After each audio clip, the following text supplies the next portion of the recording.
Welcome to Champion Stepdad Podcast. We are exploring the unique role of stepdads and how to apply performance psychology skills to become better father figures and role models. Join the Champion Stepdad Facebook group and build your band of brothers. I am your host, Neil Wattier. I'm a 16-year stepdad.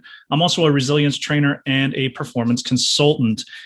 And today I want to talk through something that I experienced yesterday.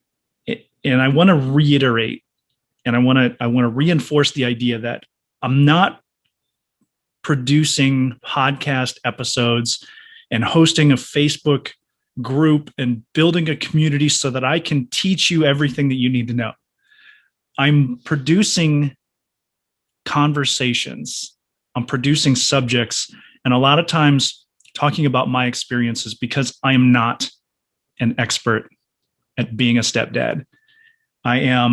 I'm a resilience trainer. I'm a performance consultant, and I believe I am an expert at teaching people skills that help them grow and thrive through stress and adversity to be more effective mentally and physically, and to have better emotional control and to have better relationships and connect better and do things more effectively to make that shift from default to deliberate. And I like talking about, let me say that again. I don't like talking about myself, but I like the idea of presenting myself as I live my life. Like, I'm not holding anything back. I have the scenario I'm going to talk through today it's actually a little embarrassing that, I acted this way.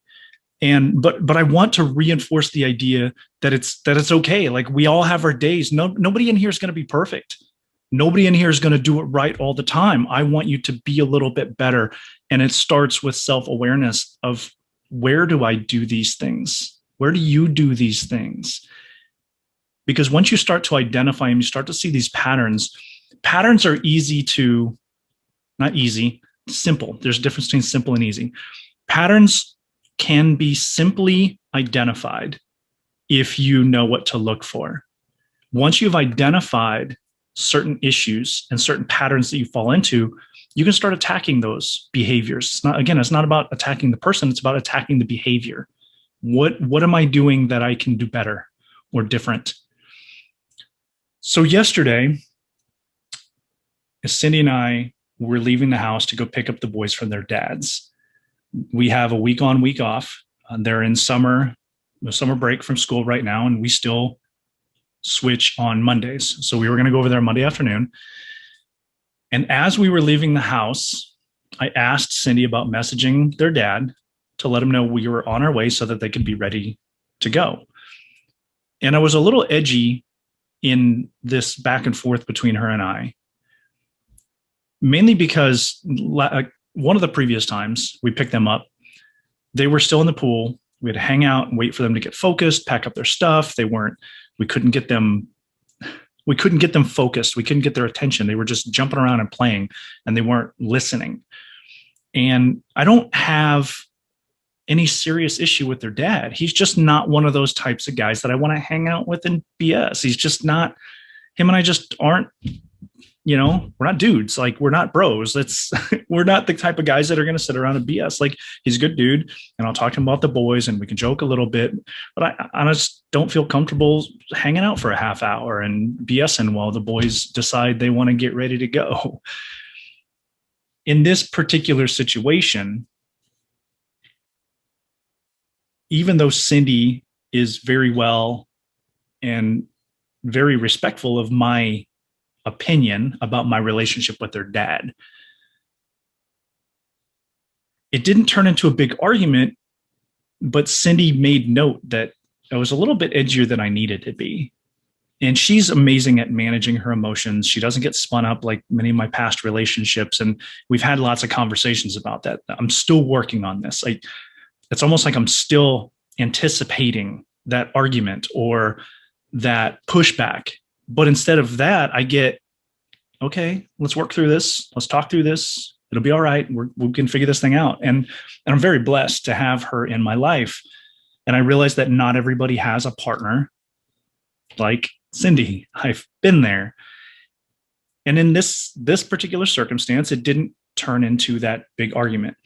But she did note later on that I was more spun up than was necessary for the circumstance. She had made note and talked to their dad about, hey, this happened last time. Could we please, next time we come to pick him up, please have him ready to go. We'll make sure that we do the same thing. Like, want to be respectful of each other's time. She had already done that. And she tried to tell me that, but I wasn't listening. I wasn't listening effectively. All I could think about is trying to get my point across, send him a message, tell him we're on our way, and have him ready to go. That's all I could think. When we picked them up, we then went to the store. We were going to pick up some food for the week. We had done some meal planning, and Cindy had noticed that I was a little short with them at the store as well. She has let me know several times that on the days where the boys come back to our house after spending time with their dad, I'm on edge and I'm a little shorter than I need to be with them. And so I've been working on that. But today, I just wasn't doing it as effectively. So we get home, we put the groceries away, boys go off to play. She talks to me about this. And my first reaction, and all she told me was, hey, did you feel it?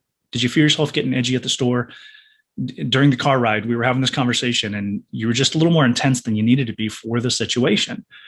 And based on her bringing this up to me after we had come home, after the boys were off playing, my first reaction was to get defensive and justify my behavior.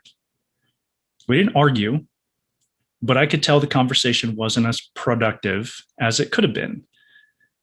And so last night, and I've gotten better about this, that when I realize what I'm doing, I will try to stop and I won't necessarily talk about it, because in the moment, I feel like maybe I'm just going to keep having those bad habits. So Cindy is very respectful of, okay, give him some space, because I am trying to work on it. I'm not just avoiding, I'm not going and I'm replaying it in my head and making it into this big thing. I'm actually thinking it through, taking some time and trying to figure out what could I have done better and what do I do from here on out? Because I don't want to just keep going to Cindy and saying, yeah, you're right, I'm sorry. Because, you can only say sorry so many times before it's like, okay, got it, you're sorry, but what are you going to do about it?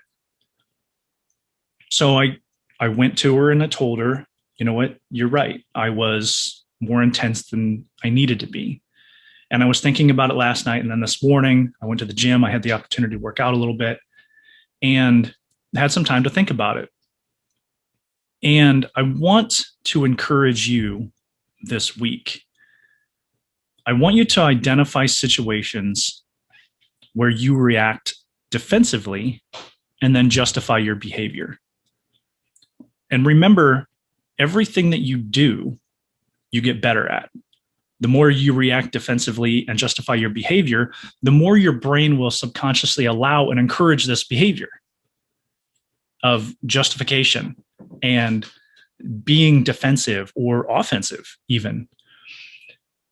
I want you to differentiate between react and respond. React is action based on your default subconscious programming. You just react. Responding is action taken after you have employed effective breathing techniques to calm your mind and body, emotional control by identifying what you're feeling and what thoughts drove those emotions, and proactively addressing the core issue without the static of pre-programmed reactions. So as you go through your week, just take some time and remember, most of the time, the counterproductive things that we do usually flow in patterns. And if you're so inclined, if you've got the relationship and you feel like you've got the effective communication, ask your spouse, ask your significant other, where do I have counterproductive patterns? Either in the words that I use, my behaviors, maybe it's my nonverbals, my body language, my actions, the time that I spend as a family, whatever it is, like, where do I ask somebody else? Where do I have issue with counterproductive behaviors that seem to be a pattern? And what are some of those things that I can address? And I'm not asking you to address everything. You can't address everything. It's like, a diet or an exercise, starting an exercise program. If I haven't ran in a while, but if I want to go out and run a marathon, I'm not going to head out my door and run 10 miles. I'm asking to first of all, I'm not going to make it, but also I'm probably going to hurt myself. Right. So same thing. I'm not asking you to do everything. Find one thing, one counterproductive pattern. And this is one that I've been able to focus on. When the boys come back from their dad's house, I have a tendency to be more on edge than I need to be. And that shows in my attitude, the way I talk, the things I say, my nonverbal behavior. Sometimes it's just not talking at all, because again, I don't want to say anything bad, but then I'm coming off as being oppositional, and I seem closed off. So where's that one thing, that one pattern, that one subject, that one person? What is it that you can address to start breaking down those subconscious thought patterns, those behavior patterns that you've done so frequently and so often and repeated over and over that now your brain just assumes that's what you're supposed to do? I challenge you to look for those and try to address them this week. My name is Neil Wadier. Thank you for listening. Subscribe to the podcast, subscribe to the YouTube channel, whether you like the audio or the video. It's the same thing. It's just how you like to consume it. But please go subscribe. Guys, get involved in the Champion Step Dad Facebook group. This is your community. This is our community, and it will be what we make it.